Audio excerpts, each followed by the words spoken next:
నమస్తే, welcome to view point. చైనాకు భారత ప్రభుత్వం ఒక దిమ్మ తిరిగే షాక్ ఇచ్చింది రీసెంట్గా. ఏంటి అసలు విషయం ఏంటి, ఏం జరిగిందంటే కనుక అరుణాచల్ ప్రదేశ్లో బోర్డర్లో ఉన్నటువంటి, అంటే చైనాకి మనకి బోర్డర్లో ఉన్నటువంటి 27 ప్రాంతాలకు గుర్తిస్తూ పేర్లను పెట్టడం జరిగింది. అంటే ఇదివరకు వాటిని గుర్తించలేదు, ఎక్కడ మ్యాప్స్లో పెద్దగా ఆ ప్రాంతాల గురించినటువంటి ప్రస్తావన ఉండదు.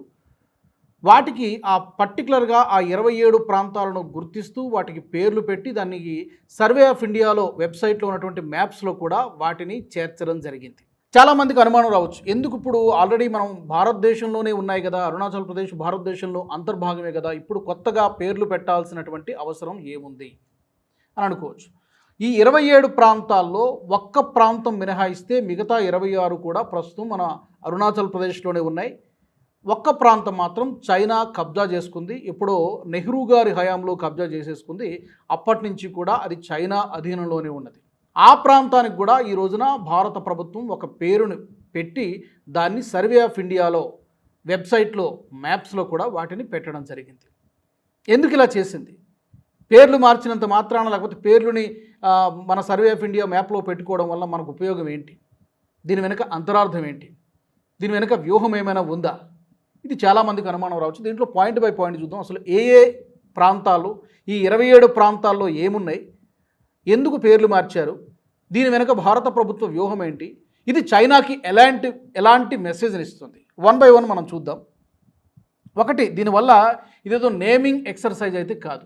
పేర్లు మార్చేసాం కాబట్టి ఏదో అంత సింపుల్గా తీసుకోవాల్సినటువంటి విషయం కాదు. ఎందుకంటే 2017 సంవత్సరం నుంచి ఈ రోజు వరకు కూడా దఫాలుగా చైనా అరుణాచల్ ప్రదేశ్లోని చాలా ప్రాంతాలను తన భూభాగాలుగా చెప్పుకుంటూ మ్యాప్లు విడుదల చేయడము, వాటికి చైనా పేర్లను పెట్టి వాటిని విడుదల చేయడం జరిగింది.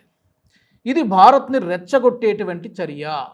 అంటే మిసైల్స్, బుల్లెట్లు, తుపాకులు కాకుండా, డైరెక్ట్ వార్ కాకుండా ఇది ఒక సైకలాజికల్ వార్ అని కూడా చెప్పచ్చు. ప్రత్యర్థి మీదకి మిలిటరీనే ప్రయోగించాల్సినటువంటి అవసరం లేదు. ఇది కూడా ఒక రకమైనటువంటి వ్యూహాత్మకమైనటువంటి యుద్ధము. ఇలా ఒకసారి రెండుసార్లు కాదు, చైనా కావాలనే భారత్ పైకి మానసికంగా ఒత్తిడి తీసుకొచ్చేటువంటి ప్రయత్నం చేసింది. 2017 నుంచి ఈ రోజు వరకు కూడా సుమారుగా 100కు పైగా, అంటే ఒక 112 ప్రాంతాలకు పేర్లను మార్చేసి, మన భూభాగంలో ఉన్నటువంటి ప్రాంతాలకు పేర్లను మార్చేసి వాటిని విడుదల చేయడం జరిగింది. సో ఎందుకు? చైనా స్ట్రాటజీ ఒకటే, చైనాది విస్తరణ కాంక్ష. టిబెట్ను ఆక్రమించుకుంది. టిబెట్ ఇప్పటికే చైనా పరిధిలోనే ఉన్నది. ఇప్పుడు అరుణాచల్ ప్రదేశ్, ఇప్పుడు చాలా వరకు గమనిస్తే మనకి చైనా అఫీషియల్ మ్యాప్ను కనుక మనం గమనిస్తే అరుణాచల్ ప్రదేశ్ని కూడా తన భూభాగంలో కలిపేసుకుని ఉంటుంది. చాలామంది ఇది గమనించరు. మీకు ఆ మ్యాప్స్ను కూడా నేను స్క్రీన్ పైన చూపిస్తాను. అరుణాచల్ ప్రదేశ్ని కూడా తన భూభాగంలో కలిపేసుకుని తన మ్యాప్ని చూపిస్తూ ఉంటుంది. దీన్ని భారత ప్రభుత్వం చాలాసార్లు ఖండించింది. ఇప్పుడు ఇలా ఖండించడం మాత్రమే కాదు, చైనా నువ్వు మా భూభాగానికి పేరు పెడితే మేము చూస్తూ ఊరుకుంటామా? మేము గాజులు తొడుక్కొని కూర్చోలేం కదా, మేము చేయాల్సింది ఏంటో కూడా మేము చేస్తాం. నువ్వు పేర్లు మారుస్తున్నావు కదా, మేము కూడా కొత్త పేర్లను ప్రకటిస్తాం. ఎందుకంటే అది మాది, అరుణాచల్ ప్రదేశ్ మాది, కాబట్టి మేము పేర్లను మాకు నచ్చినట్టు పెట్టుకుంటాం. దీంతో పాటు ఫస్ట్ ఆఫ్ ఆల్ ఏంటా 27 ప్రాంతాలు ఏంటి అనేది ఒకసారి చూద్దాం మనం. మీకు ఆ మ్యాప్ కూడా స్క్రీన్ పైన చూపిస్తాను. ఏ ప్రాంతాలకి భారత ప్రభుత్వం కొత్తగా పేర్లు పెట్టిందో ఆ మ్యాప్ కూడా మీరు స్క్రీన్ పైన చాలా క్లియర్గా చూడొచ్చు. వాటిలో ఎందుకు కొన్ని కీలకం, చైనాకు భారత్ ఇస్తున్నటువంటి మెసేజ్ ఏంటి, నీకంటే మేము ఏమాత్రం తక్కువ కాదు, సరి సమానమే, నీ హద్దుల్లో నువ్వు ఉన్నంత వరకు బాగానే ఉంటుంది, లేదంటే ఇక పరిణామాలు చాలా తీవ్రంగా ఉంటాయనేటువంటి మెసేజ్ చైనాకి ఈ యొక్క చర్య ద్వారా భారత్ ఇవ్వడం జరిగింది, మోదీ సర్కార్ ఇవ్వడం జరిగింది. వాటిల్లో ప్రధానంగా 27 ప్రాంతాల్లో 21 గ్రామాలు ఉన్నాయి, 4 కనుమలు అంటారు, పర్వత కనుమలు అంటారు, మౌంటైన్ పాసెస్ అంటారు ఇంగ్లీష్లో, ఒక హై ఆల్టిట్యూడ్ లేక్ కూడా ఉంది, ఒక వార్ మెమోరియల్ కూడా ఉన్నది. ఇవి మొత్తం 27 ప్రాంతాలు. ఈ 27 ప్రాంతాల్లో కొన్ని కీలకమైనటువంటి చరిత్రాత్మక హిస్టారికల్ ఇంపార్టెన్స్ ఉన్నవి కూడా కొన్ని ప్రాంతాలు ఉన్నాయి. పేర్లను మార్చడం ద్వారా ఉపయోగం ఏంటి అని నేను స్టార్టింగ్లోనే అన్నాను. ఉపయోగం ఏంటి అని చాలామంది అడగవచ్చు. గవర్నమెంట్ రికార్డ్స్లో కూడా ఈ యొక్క పేర్లన్నీ కూడా కొత్తగా గుర్తించబడతాయి. సర్వే ఆఫ్ ఇండియా వెబ్సైట్ మీరు ఓపెన్ చేస్తే అక్కడ కూడా ఇవి అప్డేట్ అయిపోయినాయి, మీరు ఓపెన్ చేసి చూడొచ్చు. సర్వే ఆఫ్ ఇండియా మ్యాప్స్ని కూడా నేను మీ స్క్రీన్ పైన చూపిస్తాను. గవర్నమెంట్ రికార్డ్స్లో ఇవన్నీ కూడా వివరాలన్నీ కూడా అప్డేట్ అవుతాయి. అఫీషియల్ మ్యాప్స్ అన్నీ కూడా మారతాయి. అడ్మినిస్ట్రేటివ్ రెఫరెన్స్లు కూడా ఒకే జియోగ్రఫికల్ ఐడెంటిటీని ఫిక్స్ చేయడం కోసము ఇవి ఉపయోగపడతాయి. ఇంత వ్యూహము దీని వెనక ఉన్నది. దట్టు చైనా ఏం చేస్తుందంటే ఒక అబద్ధాన్ని పదే పదే చెప్పడం ద్వారా అంతర్జాతీయ సమాజానికి, లేకపోతే ఈ అరుణాచల్ ప్రదేశ్ రాష్ట్రంలో వచ్చేటువంటి పర్యాటకులకి కూడా, లేదా పలు అంతర్జాతీయ వేదికలపై సదస్సులు జరిగినప్పుడు కూడా ఇది మాది, ఇది మాది, ఇది మాది అని చెప్పి పదే పదే చైనా చెప్పడం ద్వారా ఒకటి భారత ప్రభుత్వంపై ఒక విధమైనటువంటి ఒత్తిడి తీసుకురావడంతో పాటు, ఓహో ఇతర దేశాలు కూడా ఇది అరుణాచల్ ప్రదేశ్ చైనాలో భాగమే కావచ్చు, అందుకనే ఈ మ్యాప్ ఇలా కనబడుతుందని చెప్పి వాళ్ళు కూడా అనుకునేటువంటి అవకాశం ఉంటుంది. ఎందుకంటే ఒక అబద్ధాన్ని 100 సార్లు నిజం అని చెబితే చుట్టూ ఉన్నటువంటి సమాజం కూడా అది నిజమేనేమో కాబోలు అనేటువంటి భ్రమలో ఉండేటువంటి అవకాశం ఉంటుంది. ఇప్పుడు ఈరోజు చైనా కూడా ఎగ్జాక్ట్గా అలాంటి సైకలాజికల్ వారే చేస్తోంది. ఎందుకంటే ఇప్పుడు నేను చెప్పినట్టుగా ఇందులో లాంగ్జూ, మాజా, బీసా, బారాకుండన్ ఇలాగ చాలా ప్రాంతాలు ఉన్నాయి. మీకు ఆ మ్యాప్లో కనిపిస్తూ ఉన్నాయి. మీకు రెడ్ సర్కిల్లో వేసి చూపిస్తాను. దీంట్లో శంభో సరోవర్ అనేటువంటి ఒక హై ఆల్టిట్యూడ్ లేక్ కూడా ఉంది, ఒక సరస్సు కూడా ఉంది, చాలా ఎత్తైనటువంటి ప్రాంతంలో ఉంటుంది శంభో సరోవర్. తర్వాత ఒక వార్ మెమోరియల్ అని చెప్పాను కదా, షేర్ ఈ తాపా మెమోరియల్ కూడా ఈ జాబితాలో ఉన్నాయి. ఇందాక నేను చెప్పాను ఇందులో చరిత్రాత్మకంగా 1962 వార్ మీ అందరికీ గుర్తుండే ఉంటుంది. 1962లో యుద్ధం జరిగినప్పుడు చైనాకి మనకి కొన్ని ప్లేసెస్లో వాటికి సిగ్నిఫికెన్స్ ఉంది. ఇందులో లాంగ్జూ అనేటువంటి ప్రాంతం ఉంది. 1959లో అంటే యుద్ధం జరగడానికి ముందే ఈ ప్రాంతాన్ని చైనా ఆక్రమించేసింది. ఈ యొక్క విషయాన్ని సామాన్య ప్రజలకు అప్పటి ప్రభుత్వం తెలియనివ్వలేదు. జవహర్లాల్ నెహ్రూ గారు చాలా రోజుల పాటు ఈ విషయాన్ని సామాన్య ప్రజలకు అసలు తెలియదు, చైనా ఆక్రమించినటువంటి విషయం. 62లో వారు జరిగిన తర్వాత అప్పుడు తెలిసింది, ఓహో చైనా ఈ యొక్క భూభాగాన్ని ఆక్రమించింది అన్నటువంటి విషయం అప్పుడు సామాన్య ప్రజలకి, దేశ ప్రజలకి తెలిసి వచ్చింది. అప్పటి నుంచి కూడా 1959 నుంచి కూడా ఈ రోజు వరకు కూడా ఈ లాంగ్జూ అనేటువంటిది బోర్డర్లో ఉంటుంది. యాక్చువల్గా జియోపొలిటికల్ బోర్డర్లో ఉంటుంది, లైన్ ఆఫ్ యాక్చువల్ కంట్రోల్కి సమీపంలో ఉంటుంది ఈ లాంగ్జూ అనేటువంటి ప్రాంతం.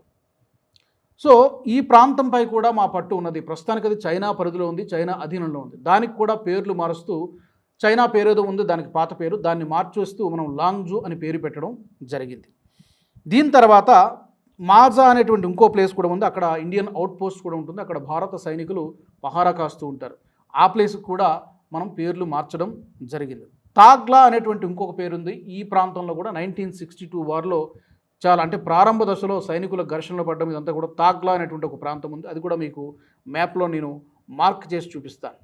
సో ఈ 27 ప్రాంతాల జాబితాలో హిస్టారికల్ మిలిటరీ సిగ్నిఫికెన్స్ ఉన్నటువంటి ప్రాంతం ఈ తాగ్లా కూడా ఉంది, లాంగ్జూ కూడా ఉన్నది. ఈ లాంగ్జూ ఒక్కటే ప్రస్తుతానికి భారత ప్రభుత్వ అధీనంలో లేదు. చైనాలో అక్సాయ్ చిన్ ఎలాగైతే వాళ్ళు స్వాధీనం చేసేసుకున్నారో గత ప్రభుత్వాల చలవతోటి, ఇప్పుడు ఈ లాంగ్జూ కూడా ప్రస్తుతం చైనా పరిధిలోనే ఉన్నది. ఇంకొక ప్రాంతం గురించి కూడా మనం మాట్లాడాలి. జస్వంత్ గర్ అనేటువంటి మరొక ప్రాంతం కూడా ఇప్పుడు తాజాగా పేరు పెట్టినటువంటి దాంట్లో ఉంది. ఎందుకు దీని యొక్క పేరును పెట్టారంటే 1962లో ఆ యుద్ధంలో వీరోచితంగా పోరాటం చేసినటువంటి రైఫిల్ మ్యాన్ అతని పేరు మీద ఆ యొక్క ప్రాంతానికి జస్వంత్ సింగ్ రావత్ అనేటువంటి ఒక మెమోరియల్ యుద్ధ స్మారక స్తూపంలాగా అక్కడ ఉండడం జరిగింది. అందుకని ఆ ప్రాంతానికి కూడా ఒక పేరు పెట్టడం జరిగింది. సో ఇవి ఈ 27 ప్రాంతాల్లో ఈ 3-4 ప్రాంతాల్లో హిస్టారికల్గా చాలా ప్రాధాన్యత కలిగి ఉన్నటువంటి ప్రాంతాలు. వీటిని పేర్లు పెట్టడం ద్వారా చైనాకి ఇప్పటికే ఒక స్ట్రాంగ్ మెసేజ్ వెళ్ళింది. మనం పేర్లు పెట్టినంత మాత్రాన మన భూభాగాలు కావు అనేటువంటి మెసేజ్ భారతదేశం ఇస్తోంది. దీనికి కౌంటర్ ఎలా ఇవ్వాలనేటువంటి ఇప్పుడు చైనా జిన్పింగ్ తలలు పట్టుకొని కూర్చున్నట్టుగా కనబడుతోంది. ఓవరాల్గా మనం గమనిస్తే ఇందాక నేను చెప్పాను 2017లో ఒక 6 ప్రాంతాలకు పేర్లు ప్రకటించింది చైనా. 2021లో ఒక 15 ప్రాంతాలు పేర్లు మార్చేసి చైనా పేర్లు పెట్టుకొని మరొక జాబితా విడుదల చేసింది. 2023లో మరొక 11 ప్రాంతాలకు పేర్లను ప్రకటించింది చైనా. ఇలాగా ఒక్కొక్క సంవత్సరం పేర్లను మార్చుకుంటూ మొన్న ఐ థింక్ లాస్ట్ మార్చ్ ఏప్రిల్లో కూడా చైనా కొన్ని ప్రాంతాలకి కొత్త మ్యాపులను విడుదల చేయడము, వాటిలో పేర్లను మార్చేస్తూ ప్రకటించడం కూడా ఇలా చేస్తూ వస్తోంది. నేను ముందే చెప్పాను, చైనాకు ఉన్నటువంటిది విస్తరణ కాంక్ష. కనిపించిన ప్రతి భూభాగం కూడా మాదే, దరిదాపులో ఉన్నటువంటి భూభాగాలన్నీ కూడా మావే అనేటువంటి ఆ విధంగానే టిబెట్ని ఆక్రమించారు. టిబెట్ని మనం టిబెట్ అంటాం కానీ వాళ్ళు టిబెట్ అని పిలవరు, వాళ్ళు షైజాంగ్ అని పిలుస్తారు. టిబెట్ని షైజాంగ్ అని పిలుస్తారు. అరుణాచల్ ప్రదేశ్కి వాళ్ళు ఇచ్చినటువంటి పేరేంటో తెలుసా? సౌత్ టిబెట్ అని పిలుస్తారు. సో ఇక్కడ ఈ బార్డర్ డిస్ప్యూట్స్ అనేవి చైనాకి మనకి చాలా కాలంగా ఉన్నాయి. ఇలా ఇది మిలిటరీ యాక్షన్ అని అనలేము, కానీ cartographic or map based assertion of సోవర్నిటీగా చూడొచ్చు. నెమ్మదిగా శత్రువు మీద ఒత్తిడి తీసుకొచ్చి ఇంకా సరెండర్ అయిపో, మాకు ఇంకా నీకు వేరే దారి లేదనేటువంటి ప్రయత్నం తీసుకొచ్చేటువంటి ప్రయత్నం చేస్తుంది. కానీ భారత్ అలా ఎందుకు ఊరుకుంటుంది? ఈ రోజున సైనిక శక్తిలో వాళ్ళకి ఈక్వల్గా లేకపోవచ్చు, కానీ దాడి చేస్తే ఊరుకునేటువంటి పరిస్థితుల్లో కూడా ఈ రోజున భారతదేశం లేదు. అందుకనే చైనా 1కి 10 సార్లు ఆలోచిస్తుంది. భారత్పై అటాక్ చేయాలంటే ఒక 10-12 సంవత్సరాల కింద ఉన్నటువంటి భారతదేశం ఈరోజు లేదు. సైనిక పరంగా మనం శక్తిని సమకూర్చుకున్నాం. అటు మిలిటరీ అయినా, ఎయిర్ ఫోర్స్ అయినా, ఈవెన్ నేవీ అయినా కూడా అన్ని విధాలుగా కూడా మనం ఎక్స్పోర్ట్ చేసేటువంటి స్థాయికి కూడా ఈ రోజున భారతదేశం చేరుకుంది. మన యొక్క డిఫెన్స్ ఉత్పత్తులను కొనుగోలు చేయడానికి వియత్నాం కానీ, ఫిలిప్పీన్స్ కానీ, థాయిలాండ్ ఇట్లా చాలా వివిధ దేశాలు మనం ఈ రోజున కొన్ని పార్ట్స్ అయితే మనం ఇజ్రాయెల్కి కూడా ఎక్స్పోర్ట్ చేస్తూ ఉన్నాం. కాబట్టి ఒకప్పుడు భారతదేశం ఇది కాదు. ఈ ఎదుగుదలను చూసి వారవలేక చైనా మన మీద ఒత్తిడి తీసుకొస్తోంది. ఈ పేర్లను మార్చడము, ఇలాంటి రెచ్చగొట్టేటువంటి చర్యలన్నీ కూడా చైనా చేస్తోంది. దానికి కౌంటర్గానే ఈ రోజున భారత ప్రభుత్వం ఈ 27 పేర్లను కూడా ఇస్తూ, వాటికి నేమ్ చేస్తూ, వాటికి అండర్లైన్ చేస్తూ విడుదల చేయడం జరిగింది. ఇప్పుడు చైనా కౌంటర్ యాక్షన్ ఎలా ఉంటుంది అనేది చూడాల్సినటువంటి విషయం. ఇందులో బిగ్గర్ స్ట్రాటజీ ఏంటి? చైనాకి వార్నింగ్ ఇవ్వడం మాత్రమే కాకుండా ప్రభుత్వ విభాగాల మధ్య ఒక కోఆర్డినేషన్ ఉంటుంది. ఇన్ఫ్రాస్ట్రక్చర్ ప్లానింగ్ కానివ్వండి, డిజాస్టర్ మేనేజ్మెంట్ కానివ్వండి, సెక్యూరిటీ ఆపరేషన్స్ కానివ్వండి, పబ్లిక్ సర్వీస్ డెలివరీ కానివ్వండి, ఇవన్నీ కూడా ఉంటాయి. ఈ పేర్లను ఫిక్స్ చేయడం ద్వారా వీటితో కూడా అడ్మినిస్ట్రేషన్ కూడా దీంతో లింకప్ అయి ఉంటుంది. కాబట్టి ఈ యొక్క చర్యను భారత ప్రభుత్వం తీసుకుంది. చాలా వ్యూహాత్మకంగా తీసుకున్నటువంటి చర్య. చాలామంది అనుకుంటారు కేవలం పేర్లను మార్చేస్తే ఏమొస్తుంది అనుకుంటారు. అట్లా కాదు. ఏదో ఢిల్లీలో పేర్లు మార్చడం వేరు, బోర్డర్ స్టేట్స్లో, బోర్డర్ ప్రాంతాల్లో పేర్లను మార్చడం అనేది చాలా సిగ్నిఫికెంట్ చేంజ్. ఇది మన శత్రువుకి మనం ఇస్తున్నటువంటి ఒక హెచ్చరిక. గుర్తుపెట్టుకో, నువ్వు నీ బౌండరీ లైన్ దాటితే మేము కూడా బౌండరీ లైన్ దాటాల్సి వస్తుంది. త్వరలో ఫ్యూచర్లో అక్సాయ్ చిన్ కానీ ఏదైతే నీ అధీనంలో ఉన్నాయో, ఏదైతే భారత భూభాగాన్ని గతంలో నువ్వు ఆక్రమించావో, దఫాలుగా నువ్వు ఎక్స్ట్రాలు చేస్తే వాటికి కూడా పేర్లు మార్చి నువ్వేదైతే చేస్తున్నావో మేము కూడా అదే చేయగలం అని చెప్పి మోదీ సర్కార్ షీ జిన్పింగ్కి ఒక హెచ్చరిక చేసింది ఈ యొక్క ప్రకటన చేయడం ద్వారా, ఈ యొక్క లిస్టు విడుదల చేయడం ద్వారా. నేను ఫైనల్గా ఇప్పటికే 2026-27 ఈ సంవత్సరంలో 577 బోర్డర్ గ్రామాలని, సరిహద్దు గ్రామాలని గుర్తించడం జరిగింది. వాటి మీద వైబ్రాంట్ విలేజెస్ అని కూడా వాటిని డెవలప్ చేస్తోంది. గతంలో ఉన్నటువంటి యూపీఏ ప్రభుత్వ హయాంలో ఎలా ఉండేదంటే ఈ 7 సిస్టర్ స్టేట్స్ కానీ, ఈ బోర్డర్ స్టేట్స్ కానీ అస్సలు డెవలప్మెంట్ అనేది ఉండేది కాదు. ఇన్ఫ్రాస్ట్రక్చర్ అసలు అవి మన భారతదేశంలో ఉన్నాయా లేకపోతే పక్క దేశంలో ఉన్నాయో కూడా పట్టించుకున్నటువంటి పరిస్థితి ఉండేది కాదు. కానీ ఎప్పుడైతే 2014 తర్వాత ఈ బోర్డర్ స్టేట్స్లో కూడా ఇన్ఫ్రాస్ట్రక్చర్ డెవలప్ చేయడము, రోడ్లను వేయడము, హైవేలు నిర్మించడము, రహదారులు నిర్మించడము చేసేసరికి ఇవి చూసి తట్టుకోలేకపోతుంది. ఈవెన్ చైనా కానీ, ఇటు పాకిస్తాన్ కానీ ఈ బోర్డర్ స్టేట్స్లో ఇన్ఫ్రాస్ట్రక్చర్ డెవలప్ చేస్తోంది. ఇక్కడ అరుణాచల్ ప్రదేశ్లో కూడా చాలా బోర్డర్ గ్రామాలని కూడా ఇప్పటికే భారత ప్రభుత్వం గుర్తించింది. వాటిని డెవలప్ చేస్తోంది ఆ గ్రామాల్లో ఇన్ఫ్రాస్ట్రక్చర్. ఒకవేళ కనుక చైనాకి భారత్కి కనుక యుద్ధం వస్తే ఈ మూవ్ డెఫినెట్గా కీలకంగా మారుతుంది. ఇందాక నేను చెప్పాను చైనా ఎందుకు ఇదంతా చేస్తోందంటే, ఒకవేళ యుద్ధం చేయాల్సినటువంటి పరిస్థితి వస్తే అరుణాచల్ ప్రదేశ్ గురించి ఇక్కడి నుంచి మొదలు పెడుతుంది. 2017లో చూసారా, మేము అప్పుడే మ్యాప్ రిలీజ్ చేసాం, ఇది మాదే అని చెప్పి అప్పుడు నెగోషియేషన్ టేబుల్ దగ్గర వాదించడానికి వాళ్ళకు కొన్ని పాయింట్స్ని పెట్టుకుంది. దానికి ఇప్పటి నుంచే చైనా ప్రిపేర్ అవుతూ ఉంది. మరి వాడు ప్రిపేర్ అయినప్పుడు మనం ఏం తక్కువ తెలియలేదు కదా, మనం కూడా అంతకు రెండింతలు ఇస్తాం. వాడు ఒక దెబ్బ కొడితే మనం 10 దెబ్బలు కొట్టేటువంటి పరిస్థితుల్లో ఈరోజు భారతదేశం ఉంది. ఎక్కడా వెనక్కి తగ్గాల్సినటువంటి అవసరం లేదు. అదే చేస్తుంది ఈ రోజున ప్రభుత్వం. కేవలం బోర్డర్ని డిఫెండ్ చేయడం మాత్రమే కాదు, బోర్డర్ని డెవలప్ చేయడము, దాన్ని కనెక్ట్ చేయడము, ఇంటిగ్రేట్ చేయడం అనేది ఈ రోజు ఉన్నటువంటి ప్రభుత్వం చేస్తోంది. గత ప్రభుత్వాలు ఆ ప్రయత్నం చేయలేదు. మరి అంత తెలిసి చేయలేదా, తెలివి చేయలేదు. గతంలో పార్లమెంటు సాక్షిగానే లేదు మనం అక్కడ ప్రాంతాలను డెవలప్ చేస్తే చైనాకు కోపం వస్తుంది కాబట్టి మనం వాళ్ళ కోపాన్ని తెప్పించకూడదు, అందుకనే వాటిని అలా వదిలేసాం. అక్కడ గడ్డి కూడా మొలవదు, అందుకనే చైనాకి మనం హ్యాండ్ ఓవర్ చేసేసాం. ఇలాగే మొత్తం చాలా భూభాగాలను మనము మన శత్రు దేశాలకి ఇచ్చేసాం. అది వ్యూహాత్మక తప్పిదాలు, చరిత్రాత్మక తప్పిదాలు. అది నెహ్రూ గారి హయాంలో కొంత జరిగింది, ఇందిరాగాంధీ గారి హయాంలో మరికొంత జరిగింది. సో ఇప్పుడు ఆ తప్పిదాలు మేము చెయ్యం, దిస్ ఈజ్ నయా భారత్ అని చెప్పి భారత ప్రభుత్వం, మోదీ సర్కార్ చైనాకు ఒక గట్టి హెచ్చరిక, ఒక మెసేజ్ ఇచ్చింది. దీంతో చైనాని హెచ్చరిస్తే చైనా ఒక అడుగు కనుక వెనక్కి వేస్తే దానికి వంత పాడుతున్నటువంటి పక్కనే ఉన్నటువంటి పాకిస్తాన్ కూడా 10 అడుగులు వెనక్కేయాల్సి వస్తుంది. So this is a strategic move by Modi government. మరి మీకేమనిపిస్తుంది? ఈ నిర్ణయాన్ని మీరు ఎలా చూస్తున్నారు? తప్పకుండా మీరు కామెంట్ సెక్షన్లో పెట్టండి. వచ్చే ఎపిసోడ్లో మరొక ఇంట్రెస్టింగ్ టాపిక్తో మళ్ళీ మనం కలుసుకుందాం. జై హింద్, జై భారత్. ఈ వీడియో మీకు నచ్చినట్టయితే లైక్ చేయండి, 10 మందికి షేర్ చేయండి. అలాగే కామెంట్ల రూపంలో మీ అభిప్రాయాలను మాతో పంచుకోండి. Nationalist hub group of channels ను సబ్స్క్రైబ్ చేసుకుని తెలుగునాట జాతీయవాద జర్నలిజాన్ని ప్రోత్సహించండి. ఈ వీడియో కింద ఉన్న బెల్ ఐకాన్ పై క్లిక్ చేయడం మర్చిపోవద్దు.